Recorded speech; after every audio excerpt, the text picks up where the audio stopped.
The stars burned cold and distant beyond the viewport of the Indomitable. Captain Do-hyun Kim stood with his hands clasped behind his back, watching the celebration lights dance across the hulls of 100 warships. The Galactic Cooperative had won a great victory today at the Nexus Belt, and every species was celebrating. Do-hyun felt tired. His uniform hung heavy on his shoulders after 16 hours of continuous combat. The battle had been brutal. The Void Swarm had thrown thousands of their bioships at the cooperative forces, trying to break through to the inner colonies, but they had held, barely. "Captain, the Valorian flagship is hailing us," his communications officer said. "They want to congratulate us on our performance." Do-hyun nodded. "Put them through." The screen flickered. A tall alien appeared, its silver skin gleaming under the bridge lights. The Valorians were the oldest species in the cooperative. They had been traveling between stars for over 10,000 years. Humanity had only joined 15 years ago. "Captain Kim," the Valorian said. Its voice came through the translator as smooth and cold. "Your forces fought adequately today. The cooperative is pleased." Adequately. Do-hyun kept his face neutral. Human ships had destroyed over 300 swarm vessels. They had saved 2 Valorian cruisers from certain destruction. Adequately. "We did our duty," Do-hyun replied simply. The Valorian's expression did not change. "Indeed. The Council will review the battle records. Valorian High Command out." The screen went dark. Do-hyun's first officer, Lieutenant Minho Bai, made a disgusted sound. The young pilot had been flying combat missions for 12 hours straight. His flight suit was still stained with coolant from an emergency landing. "Adequately," Minho muttered. "We saved their silver hides, and they say adequately." "Stand down, Lieutenant," Do-hyun said quietly. But he understood the frustration. Humanity always seemed to be proving itself to the older species. No matter how well they fought, no matter how many battles they won, the elder races treated them like children. Earth was the youngest world in the cooperative, the newest member, the smallest fleet, the shortest history among the stars. To species that measured their existence in millennia, humanity's few centuries in space meant nothing. Do-hyun dismissed his bridge crew and headed to his quarters. He needed rest, but sleep would not come easily tonight. Something felt wrong about this victory. The Void Swarm had attacked with unusual aggression. They had adapted to cooperative tactics faster than before, and they had retreated too easily at the end. The Swarm was not like other enemies. It did not negotiate. It did not retreat unless forced. It consumed. Entire worlds had been stripped clean by their bioships, populations devoured, resources absorbed into the hive mind. The Swarm had been pushing into cooperative space for 30 years, and every battle was harder than the last. On Earth, in the grand orbital station above the planet, Admiral Una Park was having similar thoughts. She stood in the command center, surrounded by holographic displays showing the entire cooperative territory. Red zones marked swarm activity. Blue zones showed cooperative defenses. The red was growing. "Admiral," her aide said, "the Council wants a full report by morning." Una nodded. She was a practical woman, hardened by years of military service. She had fought in Earth's unification wars before humanity ever reached the stars. She understood war. She understood sacrifice. But she also understood politics, and politics in the cooperative were complicated. Humanity contributed only 5% of the total military forces. The Valorians provided 30%. The Krenth Empire another 25%. The Thessian Collective brought 20%. Smaller species made up the rest. Numbers meant power in the Council. Humanity's voice was the smallest, but humanity brought something else to the cooperative. They brought innovation. They brought adaptability. While the elder species fought with strategies 10,000 years old, humans constantly invented new tactics. While alien commanders followed rigid protocols, human officers improvised and adapted in real time. It was this quality that had won today's battle. It was also this quality that made the elder species uncomfortable. In a laboratory deep within Earth's defense complex, Dr. Hana Choi was not celebrating. She was studying. Her screens showed detailed scans of swarm bioships recovered from the battlefield. The creatures were both living and mechanical, grown rather than built. They operated through a quantum network that connected every unit to the central hive mind. Hana had been studying the swarm for 5 years. She had dissected their ships, analyzed their biology, traced their communication patterns. She was closer than anyone to understanding how they worked, but she was also the first to see the terrible truth in the data before her. The swarm was learning, not just adapting to tactics, but actually learning, getting smarter. Each battle taught them more about their enemies. They were becoming more efficient, more deadly, more coordinated. Hana picked up her communicator. "I need to speak with Admiral Park, immediately." On the civilian engineering station orbiting Mars, Sora Lee was also working late. She stood before a massive holographic projection of a shield generator. The quantum shielding she had designed was now standard on all human warships. It was one of humanity's greatest contributions to the cooperative's defense technology. But Sora knew it was not enough. She had watched today's battle data. She had seen how quickly the swarm adapted to human shields. Given enough time, they would learn to break through. Everything could be broken eventually. She was designing something new, something desperate, something that might be needed if the war got worse. And the war was about to get much worse. 3 days after the victory celebration, the swarm attacked again. This time they did not strike at the outer rim. They did not probe at weak defenses. They came with overwhelming force at 3 strategic points simultaneously. The cooperative fleet scrambled to respond, but they were too slow, too spread out. The Nexus Belt, so recently defended, fell in 6 hours. 2 cooperative colony worlds went dark. Their populations, over 4 billion souls, simply vanished, consumed by the swarm. Emergency sessions were called. The council convened aboard the Valorian flagship. Every species sent their highest commanders. Admiral Una Park represented humanity, along with their chief diplomat, Ambassador Gina Kang. The council chamber was a massive sphere, with each delegation suspended on platforms around the perimeter. At the center, holographic displays showed the terrifying reality. The swarm was not just attacking. They were driving toward the core systems, toward the heart of cooperative space, toward Earth. The Valorian High Commander spoke. Its voice echoed through translators in a dozen languages. "The situation is critical. Our projections show the swarm will reach the core systems within 30 standard days. We do not have the forces to defend everything." "Then we bring all fleets back," Una said firmly. "Consolidated defense. Make them pay for every meter." "That is not possible," the Krenth ambassador replied. The insectoid alien's mandibles clicked.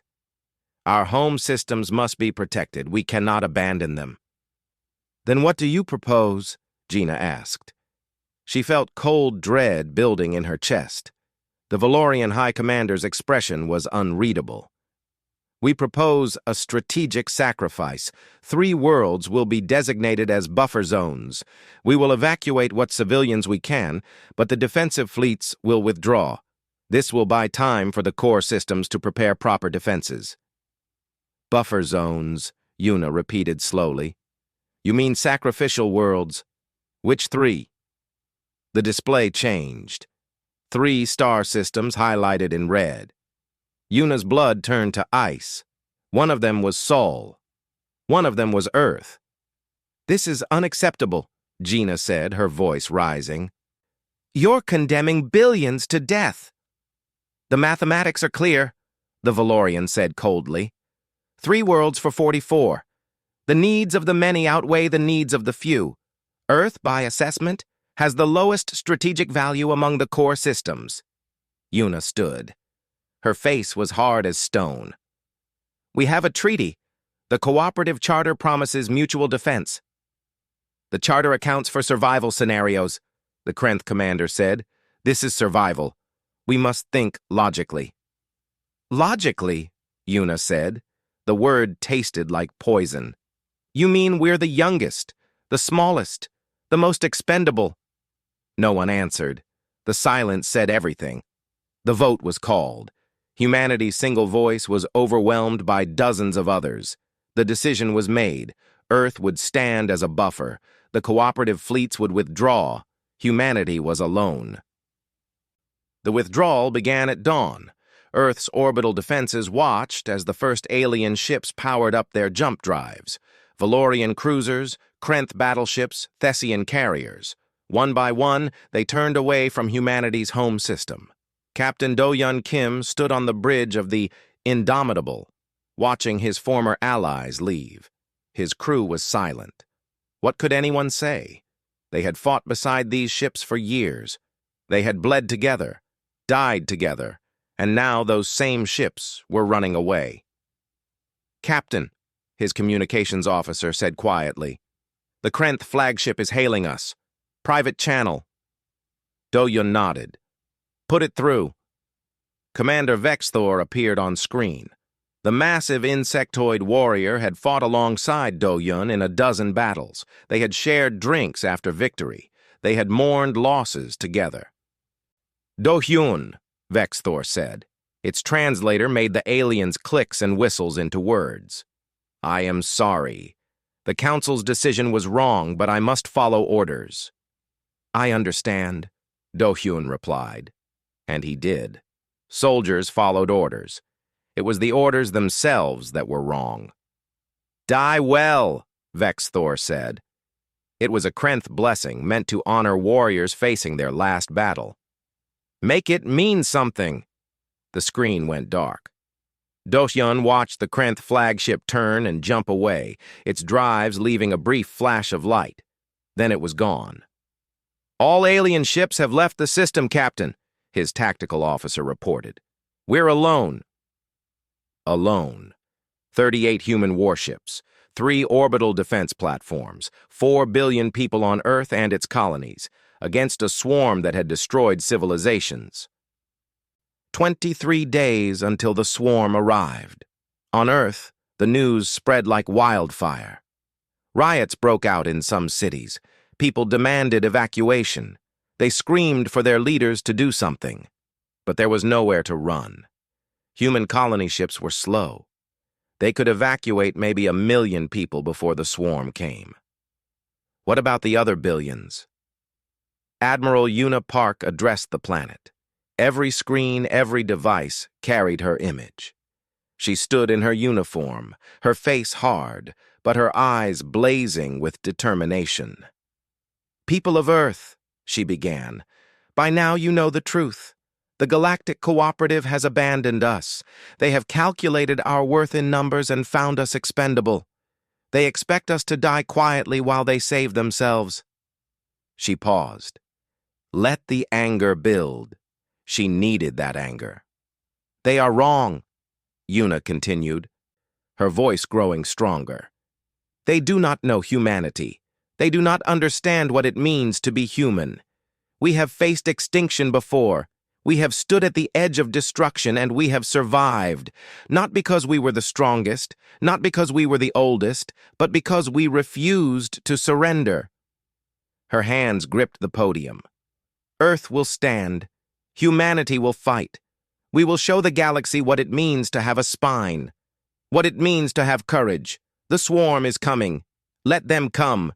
We will meet them with fire and fury, and when this is over, if we survive, the galaxy will remember.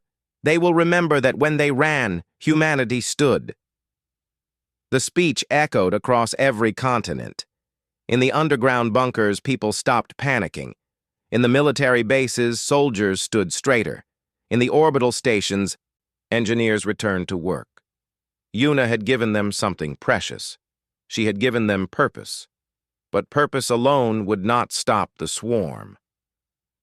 Dr. Hana Choi worked around the clock. She barely slept, barely ate.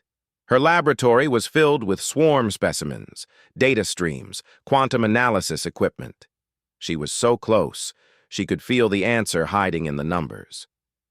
The swarm operated through quantum entanglement. Every bioship was connected to the central hive mind through a network that ignored distance and time. Break that network, and the ships would lose coordination.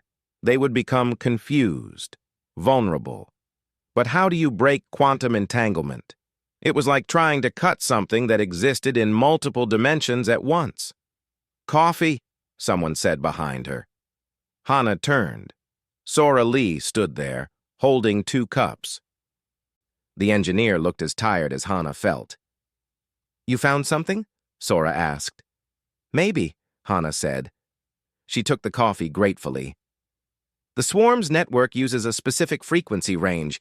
If I can generate a resonance pulse at exactly the right frequency, it might disrupt their quantum connection, but the pulse would need to be deployed right in the middle of their fleet. Suicide mission range." Sora nodded slowly. "How big does the device need to be?" "Cruiser-sized at minimum." "Why?" "Because I'm designing one," Sora said. She pulled up her own holographic display. It showed a weapon unlike anything Hana had seen. "I call it a resonance disruptor. I started working on it after the last battle. I had a feeling we might need something crazy." Hana stared at the design. It was brilliant. Insane, but brilliant. This could work. But whoever delivers it won't come back. "I know," Sora said quietly. "But if it saves Earth, someone will volunteer." Ambassador Gina Kang was trying diplomacy one last time. She sent messages to every cooperative world. She pleaded with the Council. She reminded them of treaties, of honor, of basic decency. No one responded. The Valorians sealed their communication channels. The Krenth claimed they were preparing their own defenses. The Thessians simply stopped answering. Every species Gina contacted had the same response. Silence. She sat in her office, surrounded by unanswered messages, and wept. Not for herself, not even for Earth, but for what the cooperative had become. They preached unity and mutual protection. They claimed to be better than barbarism.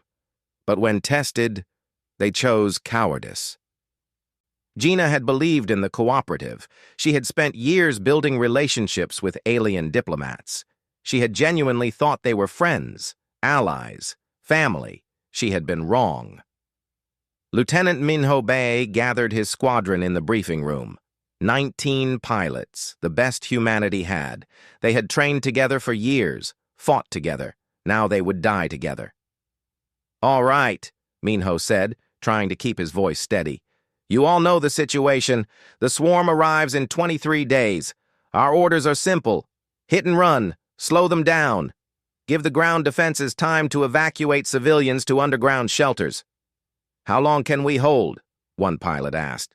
"Honestly, maybe a few hours against a full swarm fleet. Maybe less." The room was quiet. Then one pilot, a young woman named Borum, spoke up. "So we make those hours count." Others nodded. There was no panic, no despair, just grim determination. They were going to die, but they would die fighting. "Damn right we will," Minho said. "The aliens think we're weak, expendable. Let's show them what expendable humans can do." The days passed quickly. Earth transformed into a fortress. Every weapon was moved into position. The lunar surface became one giant gun platform. Orbital stations were armed with nuclear weapons. Even civilian ships were fitted with whatever weapons could be scrapped together. Sora Lee worked with thousands of engineers to build the resonance disruptor. They had one shot at this, one chance to turn the tide. The device was built inside the indomitable Captain Do-Yun's ship. It would take a cruiser to deliver it, and Do-Yun had already volunteered. "You don't have to do this," Yuna told him privately. "Yes, I do," Do-Yun replied. "Someone has to, and I'm the best pilot humanity has for this kind of mission. My crew volunteers too. We all do." Yuna looked at the man she had known for 20 years. They had fought together in the Unification Wars. He had been at her side through every major battle since. Your daughter is safe on Mars. I know. I recorded messages for her. For when she's older. Do-Yun's voice cracked slightly. Tell her I did what I had to. Tell her humanity stood. I will. Dr. Hana Choi finished her calculations on day 22. The resonance disruptor was ready. The frequency was perfect. The delivery system was armed. It would work. It had to work. On day 23, the alerts began screaming. The Void Swarm had arrived at the edge of the Sol system. Sensors detected over 10,000 bioships. The swarm was so large it blotted out the stars. Their quantum network pulsed with malevolent intelligence. They had come to consume humanity's home. Every human ship powered up, every weapon charged. Every soldier took their position. On Earth, 4 billion people moved into underground shelters. Children clutched their parents. Elders said prayers. Everyone waited. Admiral Yuna Park stood in the command center. Her staff surrounded her, faces pale but determined. She looked at the tactical display showing the approaching swarm. Then she looked at her people, her species, her home. All ships, she said into the communication system. Her voice was broadcast to every human vessel. This is Admiral Park. The enemy is here. They come to destroy us, to erase us from existence. The galaxy has abandoned us. Our allies have fled. We stand alone. She paused. But we are not weak. We are not expendable. We are humanity, and humanity has never surrendered. Not in our darkest days on Earth, not in our wars among ourselves, and not today. Today we fight. Today we show the universe what it means to be human. Engines to full, weapons hot, for Earth, for humanity, for everyone we love. For Earth! The cry echoed back from every ship. The Void Swarm advanced. Humanity moved to meet them. The last battle was about to begin. The first wave of the Void Swarm hit humanity's outer defenses like a hammer. 3 unmanned weapon platforms exploded in seconds. The bioships moved with terrible purpose, their organic hulls absorbing fire that would destroy normal vessels. They did not scatter. They did not hesitate. They simply advanced. Lieutenant Minho Bai led his squadron into the storm. 19 fighters against thousands. The odds were impossible. That had never stopped humans before. Delta formation, Minho commanded. Target the big ones. Make every shot count. His fighter dove between 2 massive swarm bioships. Their surfaces rippled with strange flesh-metal hybrid armor.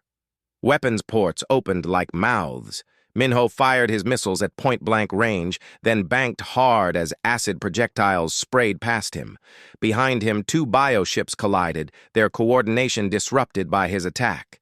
They tangled together, thrashing. Minho's wingman, Boram, finished them with a plasma burst. "That's what I'm talking about!"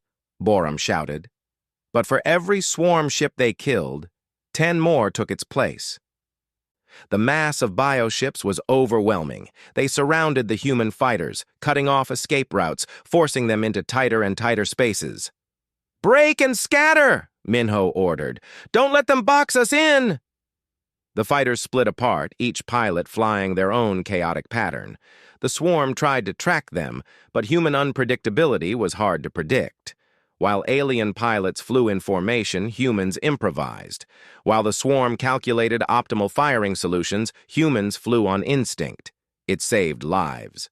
For a while, 3 fighters went down in the first 10 minutes, then 5 more. Minho watched his squadron shrink on his tactical display. Each lost signal was a friend gone forever. "All fighters fall back to Point Delta," he ordered. "We need to regroup." On the Indomitable, Captain Do-Hyun Kim coordinated the larger defense. His cruiser was the flagship of Earth's fleet. Every human warship took orders from him. 38 ships against an army. "Concentrate fire on Sector 7, Do-Hyun commanded. "Punch a hole through their line." Human ships focused their weapons. Nuclear missiles streaked across space. Plasma cannons carved burning lines through bioships. Railguns fired projectiles at incredible speed. For a moment, the swarm line buckled. "All ships, advance through the gap," Do-Yun ordered. "Get inside their formation. They can't adapt if we're right on top of them." It was a desperate tactic. Getting close to the swarm meant you could be surrounded, but Do-Hyun had studied the enemy. The swarm's quantum network needed space to calculate solutions.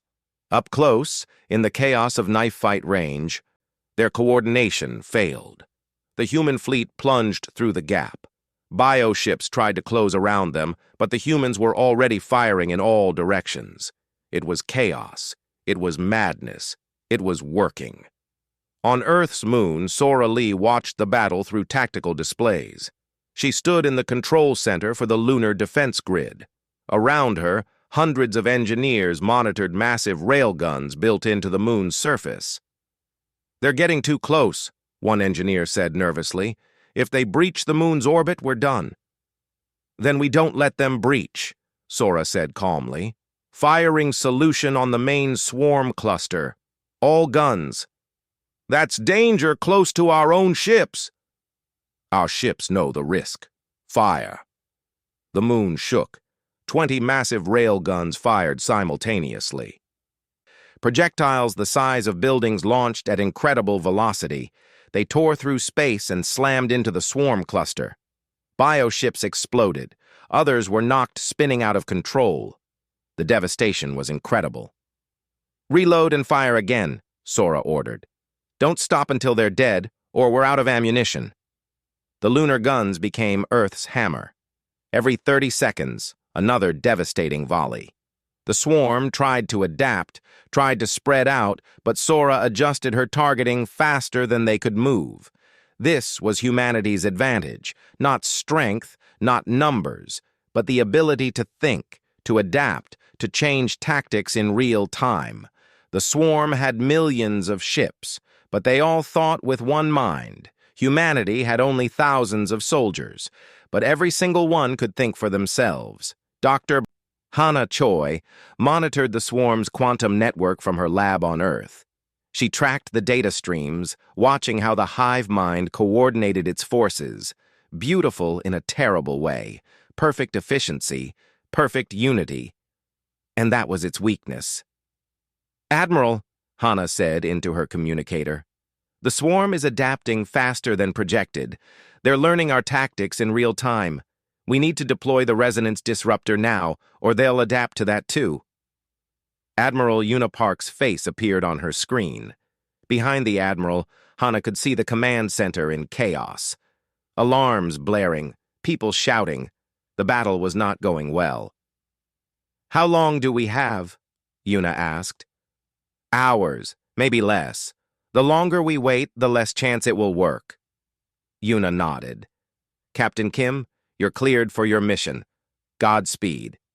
On the Indomitable, Do-Yun received the order. This was it. His last mission. His last flight. He looked around his bridge. His crew all looked back at him. Every single person had volunteered for this. They all knew they would not return. "All hands, this is the captain," Do-Yun said over the ship intercom. "We've been cleared for our final mission. We're going to take this ship straight into the heart of the swarm. We're going to deploy Dr. Choi's weapon. And we're going to save Earth." He paused. "It's been an honor serving with all of you. When people tell stories about today, they'll remember that humanity stood, that we did not run, that we did not surrender. Ready?" "Ready, Captain," his crew shouted back. The Indomitable broke away from the main fleet. Its engines burned at maximum power, driving straight toward the center of the swarm formation. Bioships moved to intercept, but human fighters ran interference. Minho's squadron, down to just 8 ships now, flew alongside the Indomitable. "We'll get you there, Captain," Minho transmitted. "Count on it." Bioships swarmed around them. Acid projectiles scored the Indomitable's hull. Plasma bursts burned through armor. But the cruiser kept going. Its shields, designed by Sora Lee years ago, held against impossible damage. One by one, Minho's fighters fell. Boram went down, protecting the Indomitable's flank. Two more collided with bioships in suicide rams. Each sacrifice bought seconds. Each second brought them closer to the target. 5,000 meters to optimal deployment range, the Indomitable's navigator reported. 4,000. 3,000. The ship shuddered. Major systems were failing. Half the crew was dead, but they were close enough. "Deploy the resonance disruptor," Do-hyun ordered. The weapon activated. It was not a bomb, not a blast. It was a pulse of carefully tuned quantum energy that spread out from the Indomitable in all directions. Invisible, unblockable. It touched every swarm ship within 10,000 kilometers, and their quantum network shattered. For one brief moment, the swarm's perfect coordination failed. Thousands of bioships suddenly lost contact with the hive mind. They drifted, confused, their movements becoming random and chaotic. "Now!" Admiral Yuna screamed into her communicator. "All ships, all guns, fire everything!" The human fleet unleashed hell. Ships that had been holding back reserves fired every weapon. The lunar guns fired continuously. Nuclear mines that had been drifting in space detonated. Everything humanity had built, every weapon, every missile, every bullet was thrown at the confused swarm. Bioships exploded by the hundreds, then by the thousands. The swarm tried to re-establish their network, tried to restore coordination, but the resonance pulse had done its work too well. Their quantum connection was broken. On the Indomitable, Captain Do-hyun Kim watched his tactical display as the swarm fleet fell apart. It was working. Earth would survive. His crew had succeeded. "Captain," his communications officer said quietly, "we're receiving a transmission from the swarm. It's trying to communicate." "What?" Do-hyun had never heard of the swarm communicating before. Static filled the speakers. Then a voice, terrible and ancient, spoke through the translator. "You break network. Impossible. You are young species. Weak. How?" Do-hyun smiled. "You want to know how? Because we're not like you. We don't think with one mind. Every human is different. Every human fights their own way. You can't predict chaos. You can't calculate courage." The swarm voice went silent for a moment. Then, "You have destroyed us. This fleet. Dead. But we are many. We will return." "Let them come," Do-hyun said. "Humanity will be waiting." The Indomitable's hull finally gave way. Explosions tore through the ship. Do-hyun had just enough time to see Earth on his viewport, beautiful and whole, before everything went white. Lieutenant Minho Bai, the last survivor of his squadron, watched the Indomitable explode. He felt tears on his face, but there was no time to mourn. The swarm fleet was broken but not dead. Human ships were still fighting, still dying. "All remaining fighters," he transmitted, "continue the attack. Make the captain's sacrifice count." The battle raged for 19 more hours. Brutal, bloody, but slowly the tide turned. The swarm could not coordinate without their network. Human tactics, so chaotic and unpredictable, became devastating against confused enemies. Ship by ship, the swarm fleet was destroyed. When the last bioship finally died, Earth's defenders were exhausted. Over half the fleet was gone, thousands dead, but they had won. Against all odds, humanity had survived. The silence after battle was strange. Admiral Yuna Park stood in the command center, surrounded by exhausted staff members. For 19 hours, the room had been filled with shouting, alarms, desperate orders.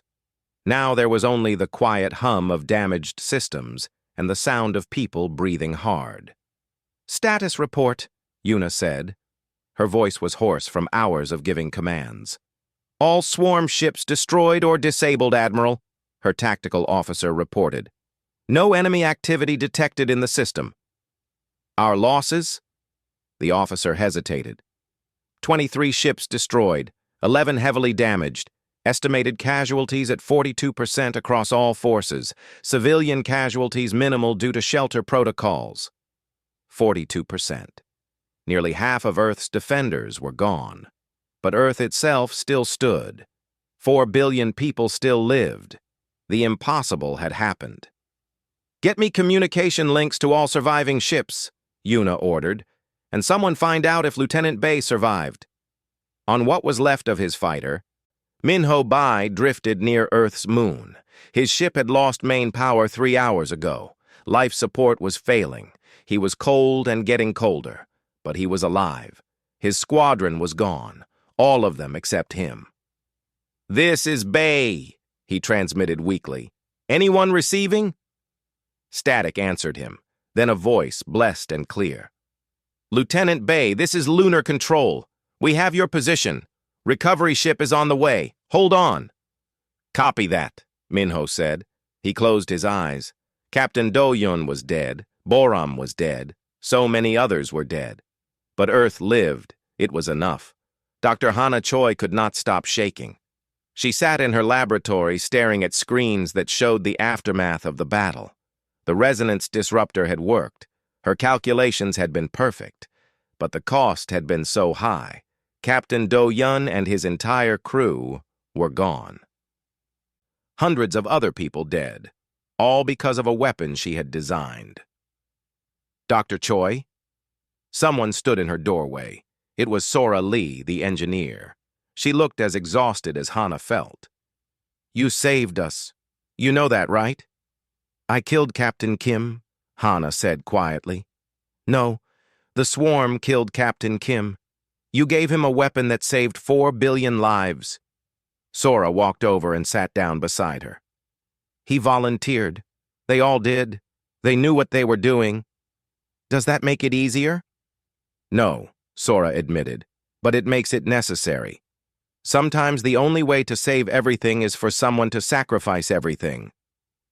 Across Earth, people emerged from shelters. They looked up at the sky, expecting death. Instead, they saw human ships on patrol, damaged, limping, but victorious. Word spread quickly. Earth had survived. Humanity had won. In the streets, people cried. They celebrated. They mourned. All at the same time. It was the strangest victory in human history.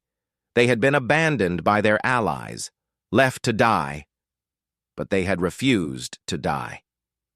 Ambassador Gina Kong sat in her office, watching the news feeds. Her communicator was filling with messages now. Messages from the Galactic Cooperative, from the Valorians, from the Krenth, from every species that had run away. They wanted to talk now. Of course they did. Gina did not answer any of them. Not yet. Let them wait. Let them worry. Let them wonder if humanity would even speak to them again. 3 days after the battle, the first alien ship returned to the Sol system. It was a Valorian scout approaching carefully. They probably expected to find ruins, dead worlds, maybe a few swarm ships picking through debris. Instead, they found a very angry Admiral Yuna Park. "You have 1 minute to explain why I should not blow your ship out of my space," Yuna said coldly when they established communication. The Valorian captain looked uncomfortable. As much as their silver faces could show emotion, they looked ashamed. "Admiral Park, we have come to assess the situation and offer assistance." "Assistance," Yuna repeated. "You mean the assistance you refused to give when we needed it? When you voted to sacrifice us? That assistance?" "The Council made a strategic decision based on probabilities and resource allocation," the Valorian said stiffly. "The Council was wrong," Yuna said. "You calculated our worth by our age and our fleet size. You never calculated our will, our determination, our refusal to accept death quietly." "Admiral, we had no way of knowing you could defeat a swarm vanguard fleet alone. No species has ever accomplished such a feat." "Maybe that tells you something about humanity," Yuna said. "We don't know when to quit. We don't accept impossible odds. We fight until there is nothing left to fight with. And then we fight with our bare hands if we have to." The Valorian was quiet for a moment. "What do you want from us, Admiral?" "Right now, nothing. You made your choice. Now we make ours. Leave our system. When we are ready to talk, we will contact you. Not before." The Valorian ship left without further argument, but they were just the first. Over the next week, ships from every cooperative species arrived at the edge of the Sol system. Each one asked permission to enter. Each one wanted to offer help, to rebuild relationships, to apologize. Una turned them all away. Humanity needed time, time to recover, time to bury their dead, time to rebuild, and time to decide what came next. Lieutenant Minho Bay recovered in a medical facility on Earth. His body was healing, but his mind struggled. He kept seeing his squadron in his dreams, kept hearing their voices, kept watching them die over and over. "Lieutenant?" A voice pulled him from his thoughts. Minho looked up. A young woman stood there in civilian clothes. She looked familiar. "Do I know you?" "I'm Hyejin," she said, "Captain Do-hyun Kim's daughter." Minho's breath caught. "I'm sorry. I'm so sorry. Your father was a hero. He saved us all." "I know," Hyejin said softly. "He recorded messages for me. He told me he was going to do something important. He told me to be proud." Tears rolled down her face. "I am proud, but I miss him." "So do I," Minho said. "He was the best captain I ever knew." Hyejin wiped her eyes. "He asked me to give you something if he didn't come back." She held out a data chip. "It's marked for the pilot who never gives up." Minho took the chip with shaking hands. Later, alone, he would play it. He would hear Captain Do-hyun's voice one last time, telling him to keep flying, to keep fighting, to never let the sacrifice be forgotten. But for now, he just nodded to Hyejin. Two people who had lost someone they loved. Two people who would carry that loss forever. Dr. Hana Choi was called to a meeting at Earth's command center. When she arrived, she found Admiral Una Park and several military commanders waiting. "Doctor," Una said, "we need to discuss the swarm's network." Hana nodded. "I've been analyzing the data from the battle. The resonance disruptor didn't just disable their network. It caused a cascade failure throughout their entire quantum communication system." "Explain," one commander said. "The swarm's hive mind spans light years through quantum entanglement. When we broke their network here, the disruption spread. Like ripples in water. Every swarm ship connected to this fleet lost coordination, even ships that were light years away." The room went very quiet. "How many ships?" Una asked. "Millions," Hana said. "The entire swarm network was disrupted. It won't be permanent. They'll rebuild their network eventually. But right now, every swarm fleet in the galaxy is confused and disorganized." "The cooperative could strike now," Una said slowly. "While the swarm is vulnerable. If they have the courage," Hana replied. Sora Lee was awarded Earth's highest honor for her work designing the quantum shields and assisting with the resonance disruptor. She accepted the medal in a ceremony attended by millions. "I did not do this alone," Sora said when asked to speak. "Every engineer who helped build the lunar defenses, every scientist who worked on the disruptor, every soldier who fought in space, we all did this together. That is humanity's real strength. Not our weapons, not our ships, our unity." The crowd cheered. For a brief moment, Earth was not divided by nation or culture or belief. They were simply human, united by survival, united by pride. Ambassador Gina Kang finally agreed to meet with cooperative representatives. They gathered on a neutral space station, carefully chosen to avoid any appearance of Earth submitting to the cooperative. The Valorian High Commander was there. So was the Krenth ambassador, the Thessian representative, all the species that had voted to abandon Earth. "Admiral Park has asked me to deliver humanity's position," Gina said formally. "You are not our allies. You abandoned us. You voted for our extinction. You calculated that we were expendable. We made a difficult decision in an impossible situation, the Valorian said. You made a cowardly decision, Gina replied sharply. But it taught us something valuable. It taught us that we cannot rely on anyone but ourselves. It taught us that promises mean nothing when tested. It taught us that humanity stands alone. Surely there is a path forward, the Krenth ambassador said. A way to rebuild trust. Perhaps, Gina said. But it will be on humanity's terms. We will not rejoin the cooperative as junior members. We will not accept a minor voice in your council. We will not allow our security to depend on your promises again. What do you want? The Thessian asked. Gina smiled. It was not a friendly smile. Everything. We want full partnership. Equal voice, equal respect. We want the cooperative rebuilt with humanity at its core. We want a charter that can never again allow what you did to us. That is impossible, the Valorian said. The cooperative has existed for 10,000 years under our leadership. Then the cooperative will end, Gina said calmly, and humanity will stand alone. We already proved we can.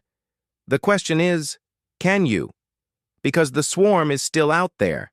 Weakened, yes, but not destroyed. And next time, you might be the ones who need help. The room fell silent. Every alien representative knew she was right.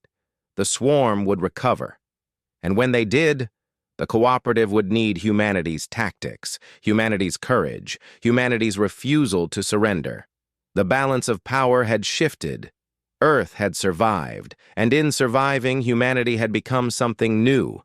Not the youngest species, not the weakest, but the species that would not die. 2 months after the battle, Earth's reconstruction was well underway. Orbital stations were being rebuilt, ships were being repaired, the scars of war were slowly healing. But some scars would never fully heal. Admiral Una Park stood at the memorial on Earth's moon. It was a simple structure, made of metal, salvaged from destroyed human ships. Thousands of names were carved into its surface, every person who died defending Earth. At the top, in larger letters, was one name that represented all the others, Captain Do-Hyun Kim. The memorial's inscription read, "When abandoned, we stood. When challenged, we conquered. When alone, we were never alone. We had each other." Una traced her fingers over Do-Hyun's name. They had been friends for 30 years, had fought in countless battles together. She had sent him on his final mission, knowing he would not return. It was the hardest order she ever gave. "Admiral?" a voice said behind her. Una turned. A young woman in military uniform stood there. She looked so much like Do-Hyun that Una's heart ached.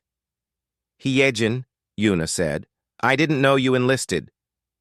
"Last week," Hyejin Kim said, "I want to be a pilot, like my father. I want to defend Earth." "Your father would be proud," Una said, "but he would also want you to be safe." "Safe?" Hyejin smiled sadly. "Earth is safe because people like my father refused to be safe, because they chose to fight even when everyone said it was hopeless. I want to honor that. I want to continue what he started." Una nodded. This was what humanity had become. A species that understood sacrifice, that understood courage, that would never again allow themselves to be called expendable. "Come with me," Una said. "There is something you should see." She led Hyejin to a command center built into the lunar base. Inside, tactical displays showed the entire Sol system. But they also showed something else. Ships, hundreds of ships, new construction, built in the months since the battle. "After we won, construction efforts tripled," Una explained. "Every nation on Earth contributed. Every colony sent resources. We are building the largest defense fleet in human history." "Why so many?" Hyejin asked. Because we will never be caught unprepared again, Yuna said firmly. Because next time we will not just defend. We will be able to help others. We will be strong enough that no one can ignore us. No one can sacrifice us. No one can call us expendable.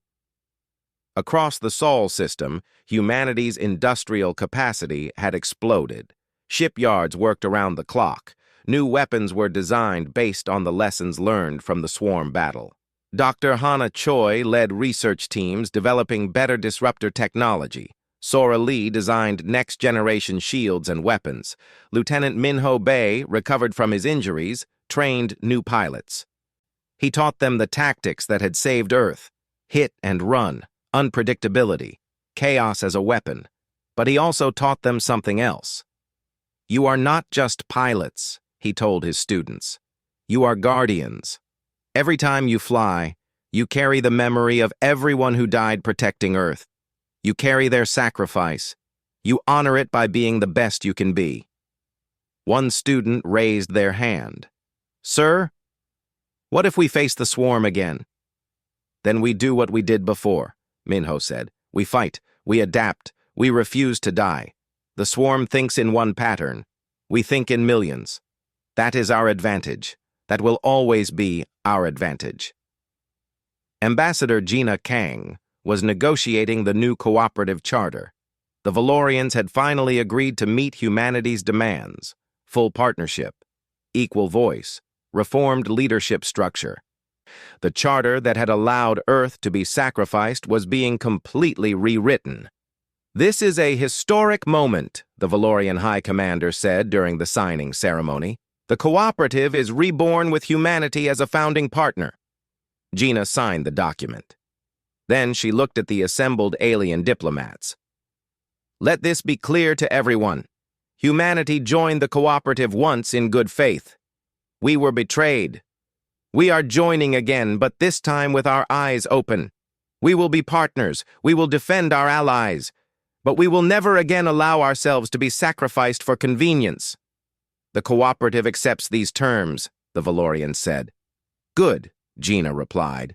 Because the swarm is still out there, weakened but not destroyed. When they return, you will need us. You will need human tactics, human courage, human stubbornness. And we will be there, not because we have to be, but because we choose to be. The galaxy had changed. Reports came in from across cooperative space. The swarm was indeed in retreat. The cascade failure in their quantum network had affected their entire species. Hundreds of swarm fleets were disorganized and vulnerable. Cooperative forces, emboldened by humanity's victory, struck at these weakened fleets. Worlds that had been marked for sacrifice were saved. Populations that expected death found hope instead. And in every battle, human advisors were present, teaching, leading, showing the elder species how to fight with adaptation rather than just with force. Humanity became the cooperative's strategic heart. Not because they had the most ships, not because they had the oldest civilization, but because they had proven something fundamental. They had proven that will could overcome odds, that courage could defeat calculation, that sometimes the youngest voice was the wisest. Dr. Hana Choi published her research on the swarm's quantum network. Scientists across the galaxy studied it. New weapons were developed. New tactics emerged. The swarm, which had seemed unstoppable for 30 years, suddenly faced an enemy that understood their weakness. It's strange, Hana said to Sora one day. We were the youngest species, the least experienced, but we were the ones who figured out how to hurt them. Maybe that's because we were young, Sora replied. The elder species fought the same way for thousands of years. We had to innovate. We had no choice. Sometimes having no experience means having no limits. 6 months after the battle, a new threat emerged at the edge of cooperative space. Not the swarm this time, but a different hostile force. The Cooperative Council met to discuss the response. We need a task force, the Krenth commander said. Who will lead it? Every representative looked at the human delegation. Admiral Una Park stood. She was older now, more scarred, but her eyes still burned with determination. "Humanity will lead," Una said, "but not alone. We learned what it means to stand alone. Now we will teach you what it means to stand together. Every species contributes, every voice is heard. We go as partners, or not at all." The council agreed unanimously. On Earth, Una addressed her people one last time before leaving with the task force. "When we faced extinction, the galaxy abandoned us. We survived anyway. We proved that humanity is not weak, not expendable, not easily broken. Now we go to help others, to defend those who cannot defend themselves, to show the galaxy what it means to have allies who do not run when things get hard." The crowd cheered. Una looked out at them. Millions of faces. 4 billion people who should have died but lived instead. They had rebuilt. They had thrived. They had become something new. Lieutenant Minho Bay commanded a squadron on Una's flagship. He was no longer the young hotshot pilot. He was a veteran now, a teacher, a leader. As his ship prepared to jump away from Earth, he recorded a message. "To future generations," he said, "remember what happened here. Remember that we were abandoned. Remember that we stood anyway. Remember that courage is not the absence of fear. It is fighting even when you are afraid, even when the odds are impossible, even when everyone says you will fail. We did not fail. We will never fail, because we are human, and humans do not know how to quit." The fleet jumped into hyperspace, carrying humanity's banner into the galaxy. They were no longer junior members, no longer the youngest species. They were equals. They were defenders. They were the ones others called when hope seemed lost. On Earth's moon, the memorial stood silent under the stars. New names would be added over time, more sacrifices, more heroes. But Captain Do-Hyun Kim's name would always be at the top. The man who gave everything so humanity could survive. And humanity did survive. More than survive. They thrived. They grew. They became the species that others looked to for inspiration. The species that proved courage was not about size or age or power. It was about refusing to surrender, about standing tall even when everything tried to break you. Years later, when Hyejin Kim became a captain herself, commanding her own ship, she visited the memorial. She stood where her father had once stood, where he had made the choice to sacrifice himself. "I understand now," she whispered to his name carved in metal. "You did not die because you were expendable. You died because Earth was invaluable, because humanity was worth saving, because sometimes one person's sacrifice can change everything." She saluted. Then she returned to her ship, ready to defend the galaxy that had once abandoned Earth, ready to prove again and again that humanity stood tall and unbroken. The memorial's inscription remained unchanged, a promise, a reminder, a warning to anyone who might forget. When abandoned, we stood. When challenged, we conquered. When alone, we were never alone. We had each other. This was humanity's truth. This was their legacy. When their allies abandoned them, when the galaxy calculated their worth as zero, when death seemed certain, humanity stood tall and unbroken. And they would stand forever. Not because they were the strongest, not because they were the oldest, but because they were human. And humans never, ever gave up. The galaxy learned this lesson well. In the centuries that followed, no species would ever again underestimate humanity. No council would ever vote to sacrifice them. No enemy would ever expect them to surrender quietly, because humanity had proven something fundamental. Something that changed the galaxy forever. Some species measured their worth in years, some in power, some in territory. But humanity measured their worth in one simple truth. They stood when others ran. They fought when others surrendered. They survived when others said survival was impossible. And that made all the difference. The story of Earth's stand became legend. Children across the galaxy heard tales of the humans who refused to die, of the captain who sacrificed everything, of the admiral who never backed down, of the species that was written off as expendable but proved they were invaluable. Humanity stood tall and unbroken, and they would stand forever.